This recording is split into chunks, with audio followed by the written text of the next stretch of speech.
Welcome to Dead Souls Social Club.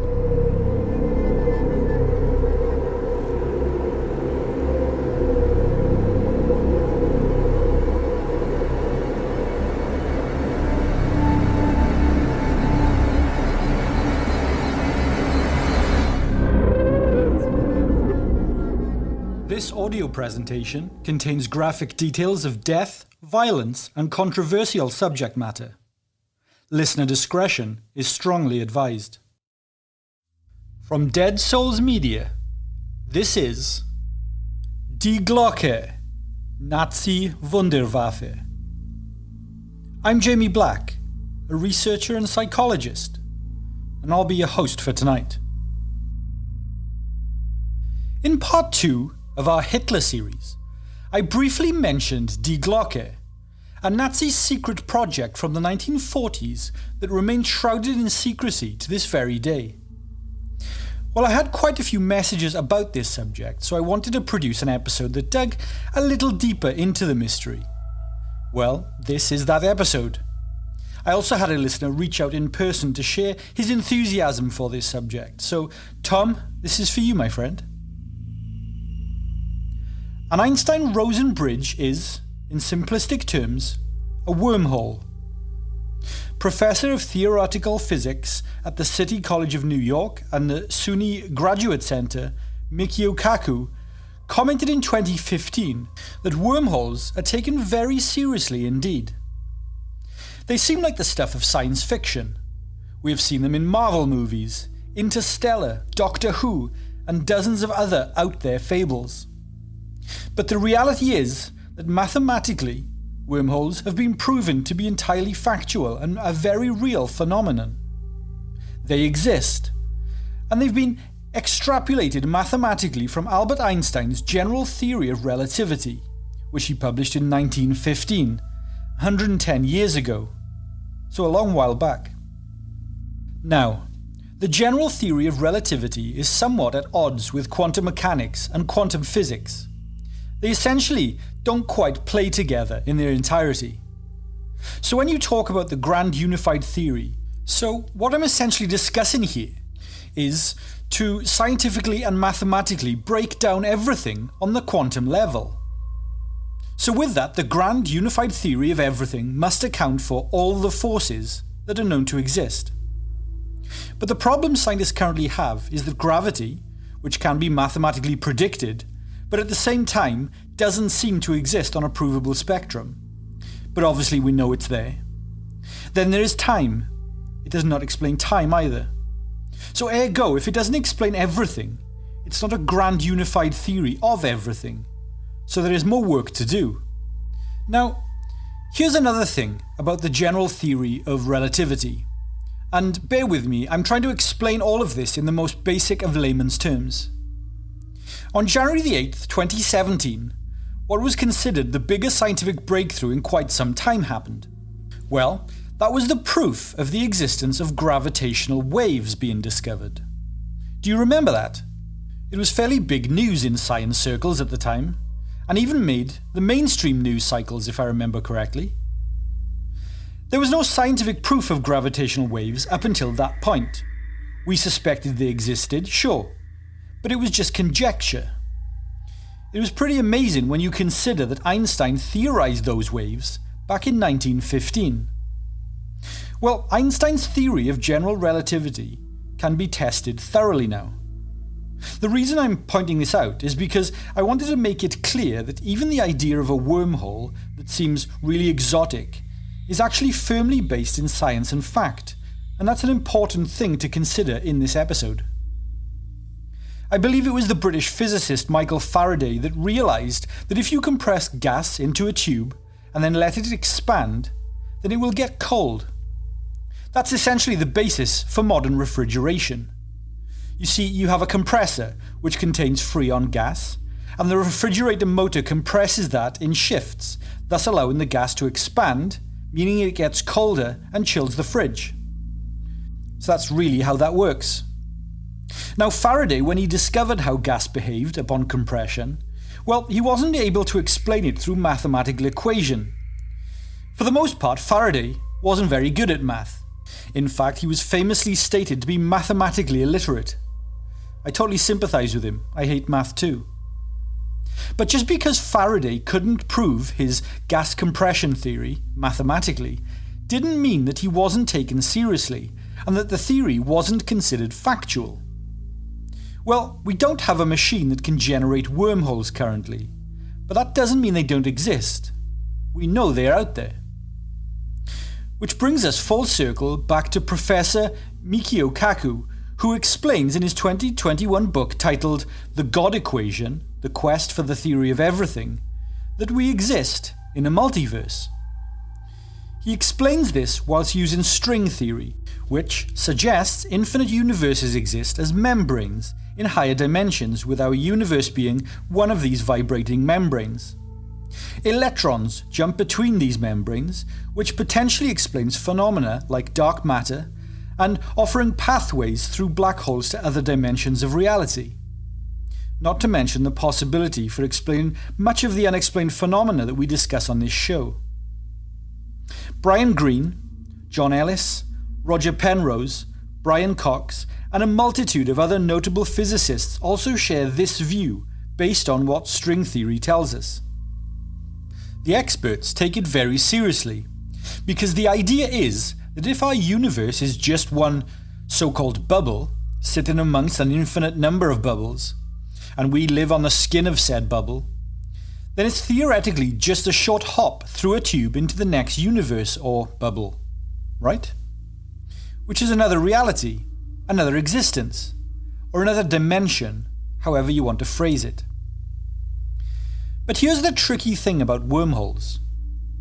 We can't necessarily go through them, because they're essentially black holes. When you try to go through a black hole, when any matter goes into a black hole, well, it doesn't come out. At least, not that we have seen or been able to work out. Scientists have seen plenty of things go into black holes, but as we have never seen the other side of a black hole, we can't definitely say how or if things come out of the other side. We think they can, but we can't prove it scientifically. Yet. Black holes are so heavy and dense that they rip a hole in the space-time fabric itself, whatever that is made of. These are extreme cutting-edge physics that we are talking about, on a very basic level, as I said. Something the size of a massive solar star collapsing into something that's maybe the size of a football, for example, and how we go about proving that with mathematics so that we can control it or generate it. Neil deGrasse Tyson, the American astrophysicist who spends most of his time trying to turn himself into some kind of quasi-influencer these days, has a great explanation of what would happen to you physically if you went through a wormhole. He stated that your body and all of the molecules that make up your being would stretch out like fine spaghetti as you went through it. Which poses the question, how does the black hole, or indeed we, put all of those molecules back together as they should be at the other end? So what happens? Is it even plausible or possible? Well, there's one way you might be able to go through. The edge of the black hole, which is called the event horizon, well, you cannot turn back from that point. But there is a theory proposed by Adam Getchell from the University of California that he published in 2003 that suggests that you could banish the event horizon. You could do this, the mathematics suggest, by using what is called exotic matter, which is defined as matter that has a negative mass energy density. I don't really understand what this means in any great detail, but I looked it up. An example of a field with a negative energy density is a gravitational field. Getchell's same paper also stated that, quote, "There is nothing fundamental in physics which prevents the existence of exotic matter. Considering quantum field theory, general relativity and topology, we have found that exotic matter is not ruled out by energy conditions." So, before I get way too deep into this wormhole here, pun intended, my point is that there are scientists out there currently, some who I've named here, who will tell you that, according to extrapolations from Einstein's general theory of relativity, it is possible to build a transversible wormhole. We just need to work out how to create and manipulate the exotic matter that will allow us to cross the bridge. I'm talking about exotic matter being connected to exotic mass, which also might be another theoretical connection to dark matter, which we know is quote-unquote there. In fact, it's all around us. The reason I'm bringing all of this up is to make the point that there is a whole lot more that we don't know compared to what we do know about the universe around us. But also that the type of science that we are diving into tonight, well, it potentially falls neatly into this very area that I have discussed here.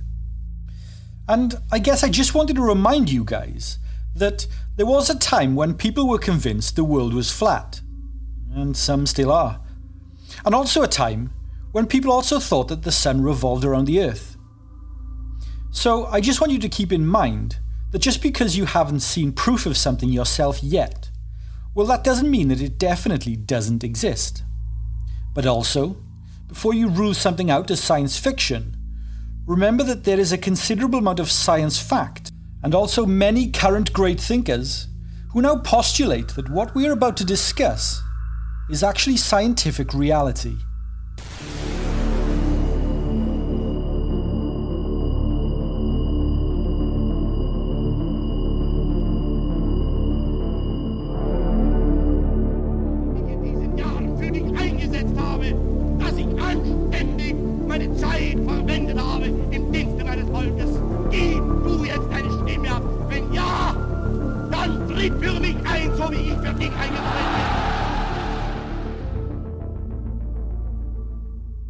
In the final days of the Second World War, as Allied forces encircled and ultimately closed in on Nazi Germany, there began to emerge whispers of a weapon being produced by German scientists that was so advanced, so revolutionary, that it could have changed the course of the war and the entire world after it. Because deep within the Ural Mountains of Lower Silesia in southwestern Poland, hidden inside a labyrinth of concrete tunnels, a facility known as Project Reiser lies a mystery that defies the laws of physics and the boundaries of human morality. They call it Die Glocke, German for the bell. To some it was considered the ultimate, quote, Wunderwaffe, or wonder weapon, a top secret Nazi weapon program whose aim was to create a device capable of warping time, conquering gravity, and cementing a 1,000-year Reich. To many, the details of Die Glocke project is nothing more than a ghost story born from the ruins of the Second World War. But to others, to journalists and investigators, there is enough evidence there for us to look closer. As the Red Army closed in, and the masterminds, scientists, technicians and engineers behind the project vanished, seemingly into thin air, what was left behind was a trail of strange blueprints, unexplained experiments, mysterious objects and artifacts, and a legacy of radiation that lingers to this very day. But how much of the Nazi bell is documented history, and how much of it is just a fever dream of a dying regime? A regime that pinned a lot of hope on the extremes of their beliefs and supernatural faith.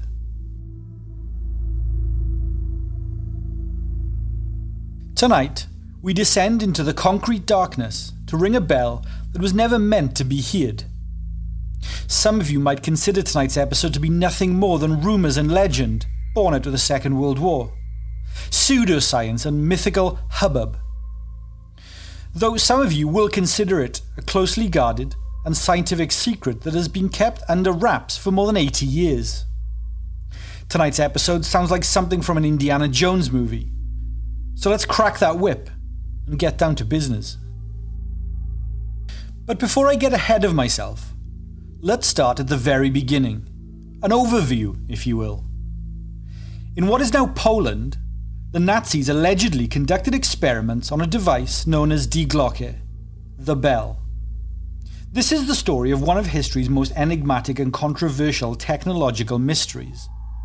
But the story of the Nazi bell doesn't begin in 1945, but rather in the year 2000.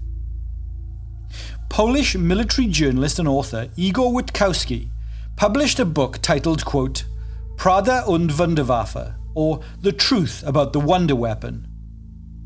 In this book, Witkowski claimed that during extensive research into Nazi activities in Second World War Poland, he had discovered classified transcripts from an interrogation of former SS officer Jakub Sorensberg. Sorensberg was a Nazi Party politician and devout member of the SS. His rank was that of SS Gruppenführer and General Lieutenant der Politie. During the Second World War, he was the SS leader in Minsk and Lublin, both now part of present-day Poland.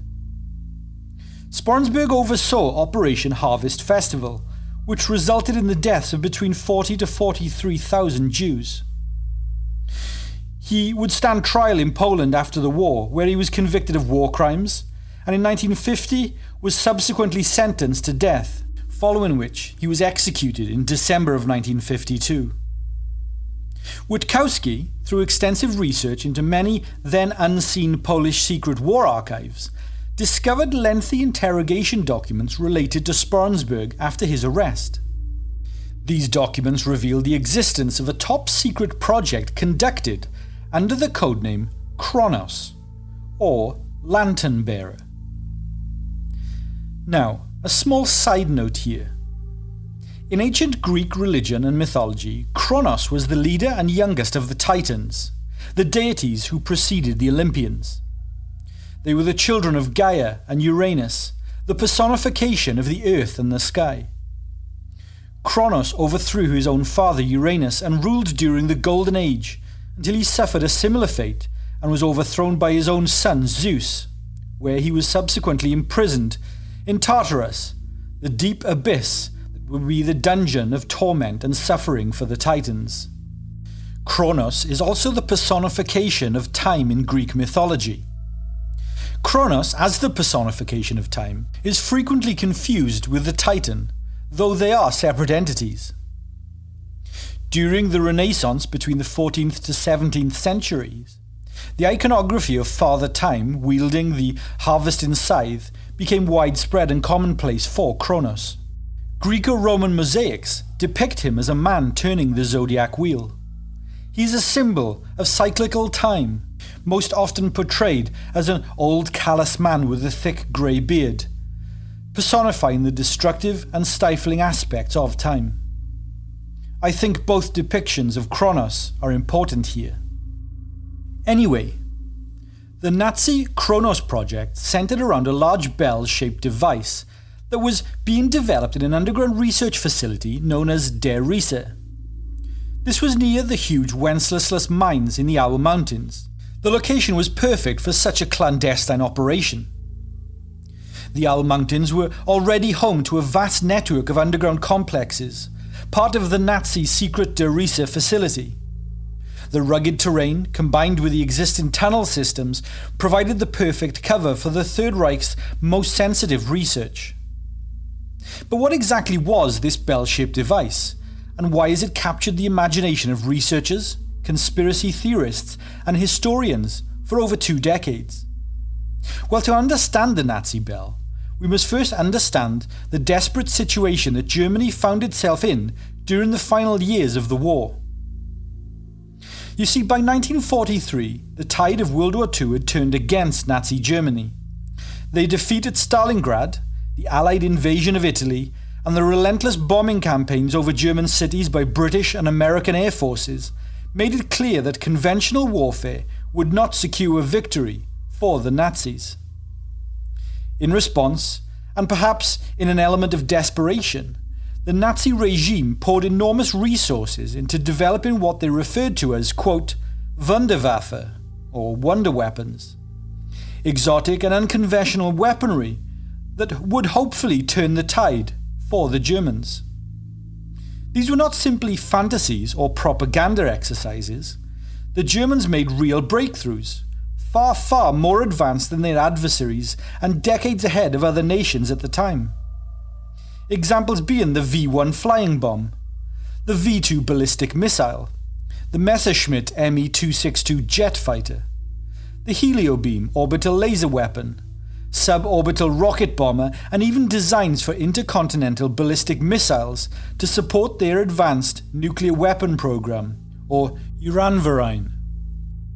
The Nazis also researched sonic weaponry, directed energy weapons, and advanced rocketry that wouldn't be matched for almost 4 decades. These projects were grounded in real science, although there were some others that ventured into the realm of pseudoscience, born out of the Nazis' mystical beliefs. But it was within this context of frantic innovation and increasingly fantastical weapon programs that Die Glocke allegedly emerged. According to the accounts, this wasn't just another rocket or jet engine. This was something that challenged the very laws of physics as understood at the time. The Nazi regime had proven itself capable of developing revolutionary weapons tech. They had created the first human-made object to reach space, after all. If they could achieve that, then what else might they have been working on in their secret underground facility? Well, according to Witkowski's research into Second World War documentation, Die Glocke was a super advanced device which measured approximately 9 feet wide and between 12 to 15 feet high. The device was made of a hard, heavy metal and shaped like a bell, hence its name. I'll add an artist's impression of the bell in the description of this episode to give you an idea of how this thing looked. The outer casing was allegedly covered in a ceramic material, whilst inside the bell there were 2 counter-rotating cylinders that contained a developed substance that Nazi scientists referred to as, quote, Serum 525.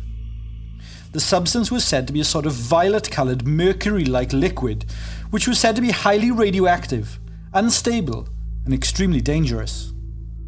The cylinders within the device would spin in opposite directions at high speed during the experiments. The bell reportedly required enormous amounts of electrical power to operate. Some accounts even suggest that it needed its own dedicated on-site power plant. Now, when activated, the bell allegedly emitted a pale blue glow and produced a deep humming sound which vibrated strongly and could be felt as well as heard.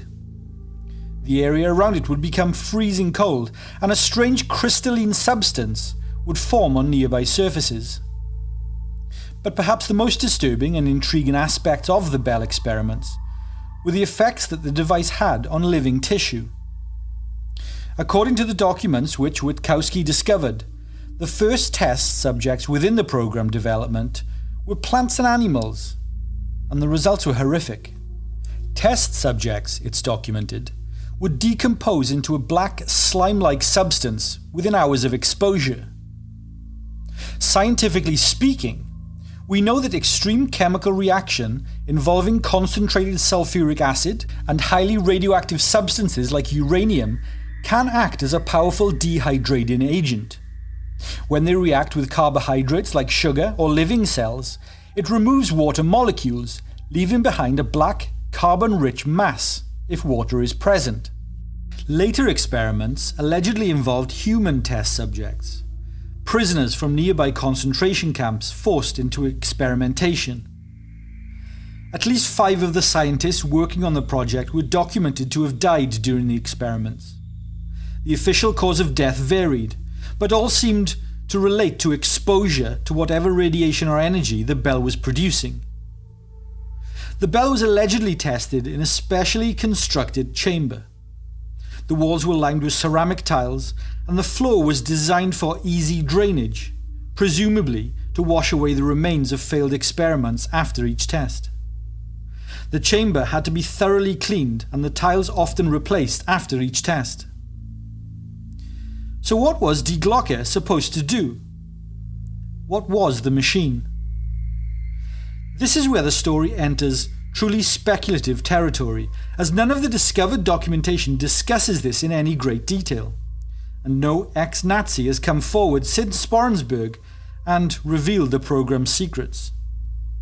Some researchers suggest the bell was an attempt to manipulate gravity or create an anti-gravity field.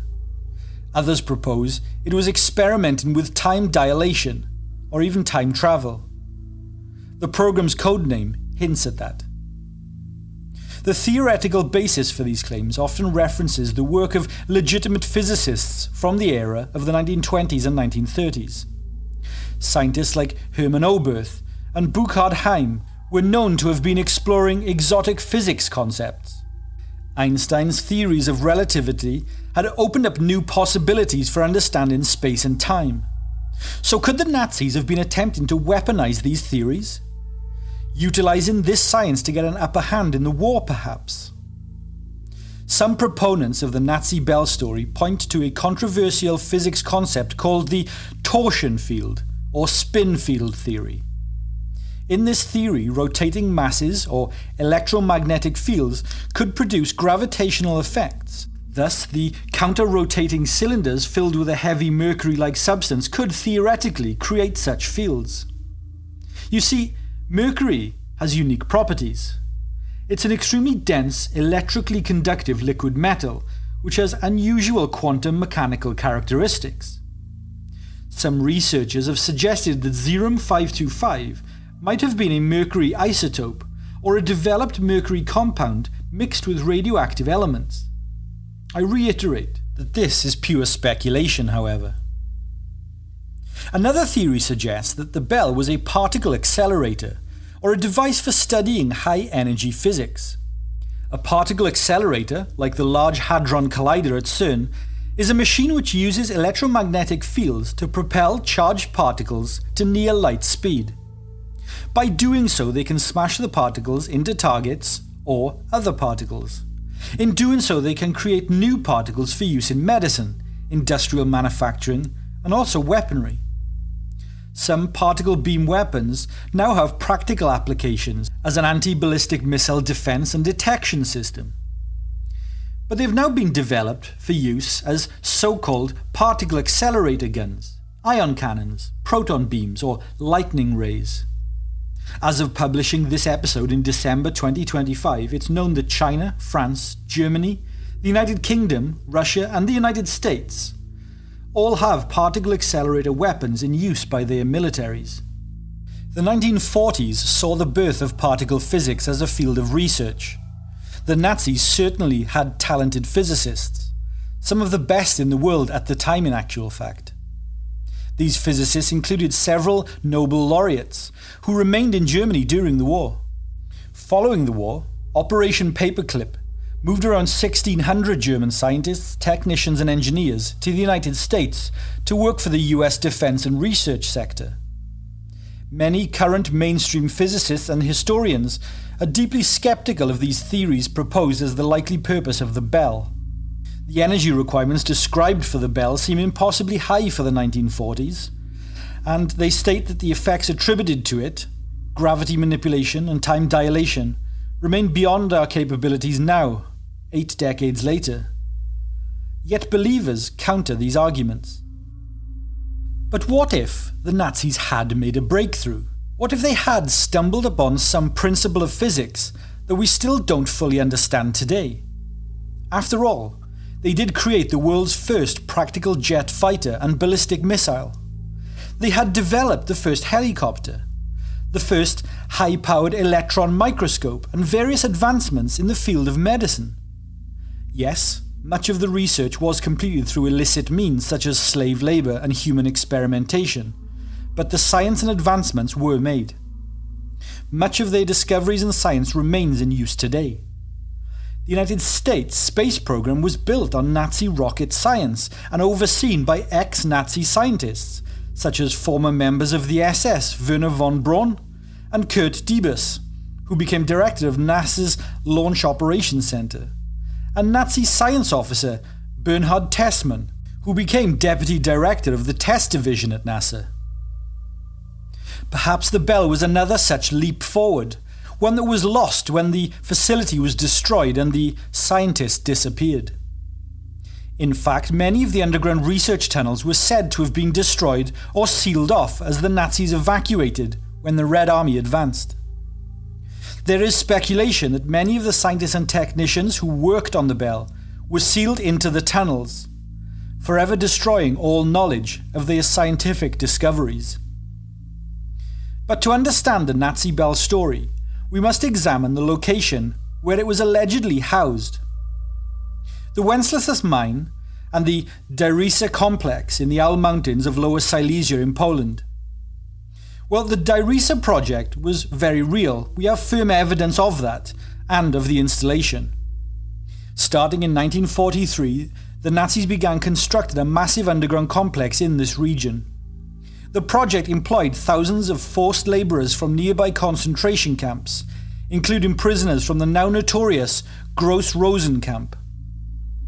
The underground complex consists of several interconnected facilities, which were spread across the mountainous terrain. These include both above-ground and underground tunnels, reinforced concrete structures, and a large mysterious dodecagon foundation located above the Darysa facility, whose purpose remains unclear.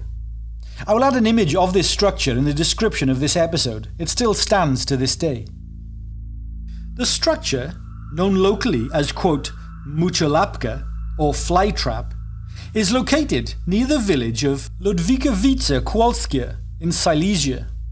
It is a massive concrete dodecagon frame atop 12 concrete pillars, dozens of feet high. The structure sits on a hillside directly above the Wenceslas mine. The entire structure shows signs of exposure to extreme heat. Proponents of the bell theory point to several unusual features of the fly trap. The concrete shows a greenish discoloration, which some claim is evidence of exposure to radiation or exotic energy fields. The ground around the structure is bare of vegetation, even to this day. Some sections look almost melted or vitrified. The structure's official name, from the Second World War, is not publicly known. Could the fly trap have been a test stand for the bell? The structure's dimensions roughly match the described size of the device. Its isolated location, reinforced construction, and apparent exposure to extreme conditions make it an intriguing piece of physical evidence that supports the experiments that were conducted on the site. For balance, skeptics offer alternative explanations. They say the structure could have been a cooling tower for industrial equipment, a foundation for a water tower, or part of the complex's ventilation system. The heat damage and discoloration might simply be the result of the structure's destruction by retreating German forces in 1945. The scale of the construction and facility, however, is staggering. Some tunnels extend hundreds of meters deep into the mountains, and most remain unexplored since being sealed off at the end of the war. What we do know for certain is that the Nazis invested enormous resources into the Darysa complex. The official explanation is that it was intended as an underground headquarters for Hitler, or as a secure facility for weapons production.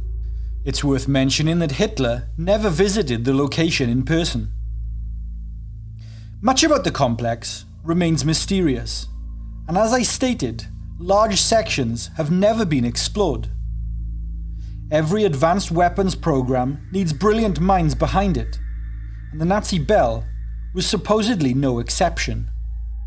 According to various accounts, the project was headed by SS General Hans Kammler, one of the most mysterious and powerful figures in the Nazi war machine. Kammler was an engineer and architect. He was also SS Obergruppenführer, responsible for Nazi civil engineering projects and oversaw many of the Nazis' most ambitious construction projects. This included concentration camps and the underground facilities for the V-2 rocket program. By 1945, he had become one of the most powerful men in the Third Reich, controlling vast resources and answering only directly to Hitler and Himmler. Hans Kammler's fate is one of the great mysteries of World War II. Whilst official records state that he died on the 9th of May 1945, with the circumstances being unclear, no body was ever definitively identified as his, and there are varying eyewitness reports as to when and how Kammler died. Some researchers believe he escaped to South America, or was captured by the Americans and given a new identity in exchange for his knowledge. Other scientists who were allegedly involved in the Bell project included Dr. Walter Gerlach, a physicist who worked on German nuclear research, and the aforementioned Dr. Kurt Debus, who later became director of NASA's Kennedy Space Center. These men had worked on everything from rockets to chemical weapons at the facility. This much is known following post-war interrogations. But did some of them possess knowledge of the Bell? There are persistent rumours that some Bell-related research continued in the United States after the war, perhaps influencing the development of aerospace technology or classified military projects in use today. However, no concrete evidence has ever emerged to support these claims. What is certain is that many of Nazi Germany's most advanced weapons programs did continue in some form after the war. The V-2 rocket became the foundation for both the American and Soviet space programs. Jet engine technology was rapidly adopted by all major powers.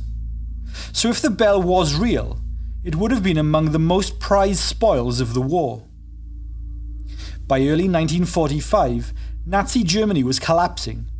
The Soviet Red Army was advancing from the east, and American and British forces were pushing from the west. The Nazis knew that their secret weapons facilities would soon be overrun. As Soviet forces approached Lower Silesia in early 1945, the SS took drastic action to prevent the Bell from falling into enemy hands. The device was allegedly dismantled and evacuated, possibly transported by a special convoy or even flown out by aircraft before evacuating. We know Hans Kammler oversaw a huge research evacuation by road as the Soviets grew closer. Was the Bell research part of this evacuation? We also know that the research that was removed as part of that evacuation ended up in American hands in the area of Linz on the 5th of May 1945. The Germans reportedly executed any and all witnesses from the site prior to the research being removed. Jakob Spornsberg, in his testimony, claimed that 62 scientists and technicians involved in the project were executed to maintain secrecy. They were allegedly killed by a special SS unit and buried in a mass grave near the Derisa installation. The facility itself was, for the most part, reportedly destroyed with explosive charges, which brought down many of the tunnels. Subterranean chambers were obliterated, and any remaining evidence of what had been conducted was sealed inside. Any remaining papers or documents were also burned. The ceramic tiles lining the test chamber were smashed and buried. When Soviet forces captured the region in May 1945, they found an abandoned and extensively damaged complex. If they discovered any clues about the Bell, then they kept them classified, much like the majority of intelligence that the Soviets seized, terrified that it would get into the hands of the British or Americans. Soviet intelligence files from this period remain largely sealed even to this day. But what happened to the Bell itself? This is where the story branches into multiple theories, each more speculative than the last. Some believe it was flown out to Norway, then transported by submarine to South America, ending up in a secret Nazi refuge in Argentina or Paraguay. Yes, this sounds like a stretch, I agree. Others claim that it was captured by American forces as part of a secret operation and taken to the United States, where it became the basis for classified aerospace projects. This outcome is more logically likely. A few researchers have even suggested that it was even successfully tested and used by the United States. But for what? A more mundane possibility, of course, is that the Bell never left Germany. Perhaps it was buried in one of the many unexplored tunnels of the Derisa complex, sealed away for 8 decades. Or perhaps it was simply destroyed, blown up by its creators to prevent capture, leaving only rumours and fragments of documents behind. This is also a likely outcome. Because if the bell truly was a wonder weapon, a super advanced device, then there would have been no way that the Nazis would want it to have fallen into enemy hands. Destroying it would have been far better than it being used against them, right? But while the Nazi bell makes for a compelling story, mainstream historians and scientists have raised serious doubts about its authenticity. So let's discuss the questions that this case throws up. The information about the Die Glocke project rests primarily on research journalist Igor Witkowski. It was him that saw the classified documents that evidenced the existence of Die Glocke in the 1990s. These documents have never been made public, and other researchers have been unable to verify their existence. Witkowski claims that he was shown them by an intelligence contact, but was not allowed to copy them. No other wartime documents mentions Die Glocke or Serum 525. Given that millions of pages of Nazi documents were captured and declassified over the decades, the complete absence of corroborating documentation is suspicious. But, then again, how many documents have you seen that discuss the existence of the United States Area 51 facility and the projects that go on there? Or have you ever seen documentation about the research at the United Kingdom's Porton Down facility? We know both of these facilities exist, but the UK and US keep them both so secretive that they aren't discussed in any known documentation. Could it be possible that the Third Reich treated Die Glocke and the research facility that housed it in the same way? Secondly, there are scientific questions that need answering. The supposed effects attributed to the bell, gravity manipulation, time dilation, the spontaneous decomposition of organic matter, all of these need further evidence. Scientifically, they are all possible, yes, but to this day, we don't, at least officially, know how to master this science. Whilst Nazi scientists were talented, they were working with 1940s technology. The ceramic tiles that lined the bell chamber and showed unusual damage could have been ordinary industrial tiles from any facility. The mysterious Serum 525 has never been identified or explained again, at least not officially. No chemical or isotope matches the description, at least not any that are in the public domain. Some researchers have suggested that the Nazi bell is essentially a modern myth, a fusion of various real Nazi projects conflated with post-war UFO mythology. The description of the bell shares similarities with popular depictions of flying saucers that emerged in the 1950s and 1960s. And finally, there is the question of motive.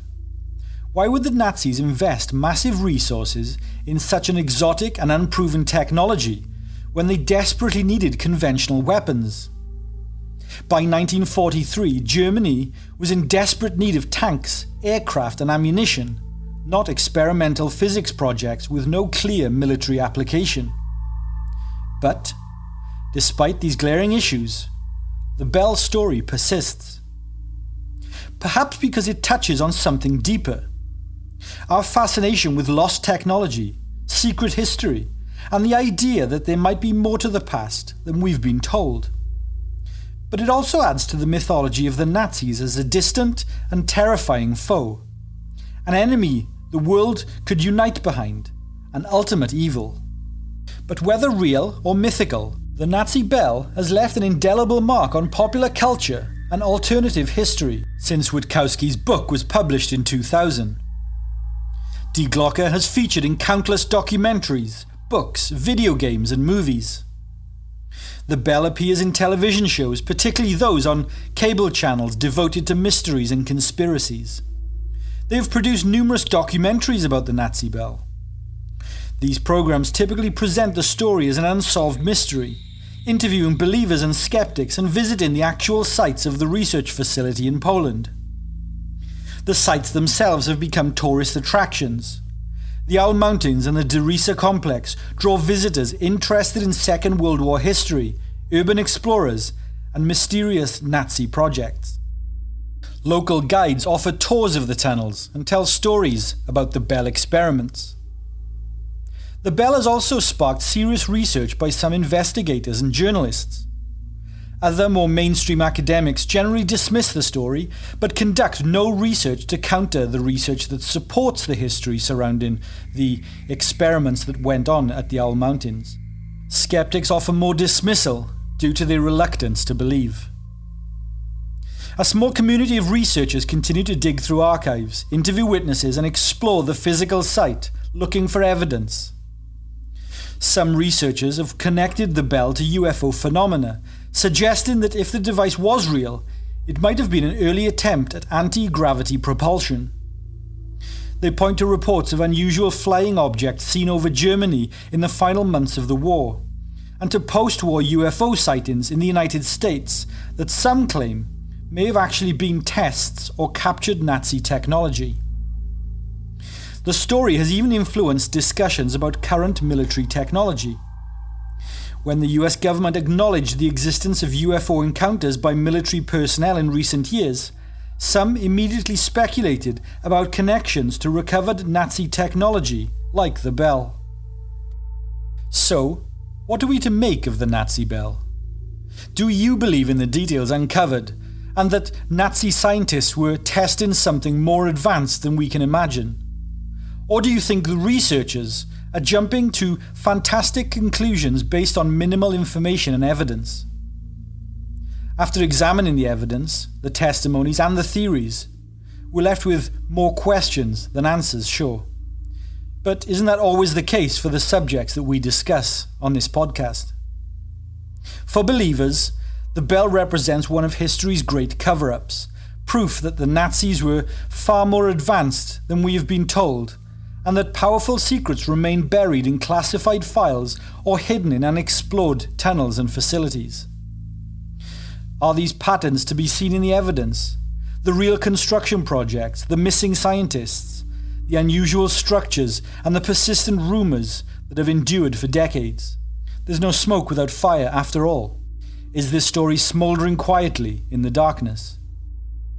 For skeptics, it's a cautionary tale about how legends and conspiracies are born. They see a story built on questionable sources, amplified by our fascination with Nazi mysteries, and shaped by the entertainment industry into something more exciting than the prosaic reality of a defeated regime destroying evidence of ordinary war crimes and failed weapons programs. The story builds the mystical image of an old enemy, but fails to acknowledge that they were defeated on a massive scale and that they no longer pose a threat to freedom, despite lurking in our collective nightmares. Perhaps the truth lies somewhere in between.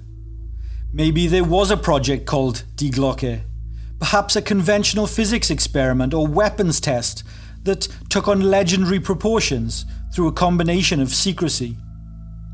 Maybe wartime propaganda and post-war mythologizing created a snowball effect and gave the legend more credence than reality supported. What we can say with certainty is that the Nazi regime did pursue revolutionary weapons technology. They did construct massive underground complexes. They did conduct horrific experiments on prisoners and utilize slave labor. They did murder millions of innocent people and followed a belief in the extraordinary. They did have brilliant scientists working on projects that pushed the boundaries of contemporary science, and they were indeed far more advanced than many other nations at that time. But whether the Nazi bell was a genuine breakthrough in physics, a failed experiment, or simply a legend that emerged from the chaos of the war's end, it serves as a reminder of a dark chapter in human history and our endless fascination with the mysteries from that period. The Nazi bell remains one of World War II's most intriguing enigmas, and until new evidence emerges, a document in a forgotten archive, a deathbed confession, or a discovery within those unexplored tunnels, then Die Glocke will continue to lurk in that grey zone between history and legend. What do you believe? Is this a case of science or speculation? Let us know your thoughts in the comments or send us a DM. We love hearing from you guys. Also, if you haven't already done so, head over to our Patreon and join up for a wealth of extra content. It's just $2. You can't even get a cup of coffee for that low price these days. Head to www.patreon.com/deadsouls. According to Patrick Keeger, writing in the National Geographic, Die Glocke has become a, quote, popular subject of speculation, and a following similar to science fiction fandom exists around it and other alleged Nazi miracle weapons, or Wunderwaffen.